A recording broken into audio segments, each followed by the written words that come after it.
আসসালামু আলাইকুম সুপ্রিয় দর্শক, যে যেখান থেকে দেখছেন। আজকে আমরা একটা সাক্ষী হলাম। যেই সামনে যেটি দেখতে পাচ্ছেন, নরসিংদী জেলার মনোহরদী উপজেলা মনোহরদী পৌরসভার বাইপাস রোডের সামনেই কিন্তু একটি ট্রাক উল্টে পড়ে গেছে। সেটি হচ্ছে মূলত যতটুকু স্থানীয় লোকজনের কাছ থেকে জানতে পারলাম, যেটি জানালো যে পুলিশ সিগন্যাল দিয়েছিল দাঁড়ানোর জন্য। তো সাইড করে দাঁড় করাতেই কিন্তু এটা যেই ড্রেন আছে, সাইডের যে ড্রেন, সে ড্রেনের এক চাকা পড়তেই ড্রেন ভেঙে কিন্তু ট্রাকটি উল্টে যায়। এখানে আসলে ড্রাইভার সহ আরেকজন আহত হয়েছেন এবং ওনাদেরকে মনোহরদী উপজেলা স্বাস্থ্য কমপ্লেক্সে নিয়ে যাওয়া হয়েছে। আপনারা দেখতে পাচ্ছেন গাড়িটি কিন্তু পড়ে গিয়ে কিন্তু সাথে কিন্তু দোকান, এই দোকানটি কিন্তু ভেঙে গেছে।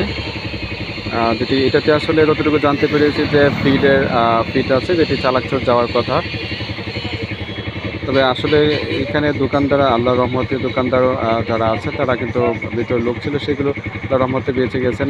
তবে যতটুকু শুনেছি যে ড্রাইভার সহ আরেকজন, দুইজন আহত হয়েছেন। তারা দুইজনই মনোহরদী উপজেলা স্বাস্থ্য কমপ্লেক্সে চিকিৎসাধীন অবস্থায় আছেন আর কি।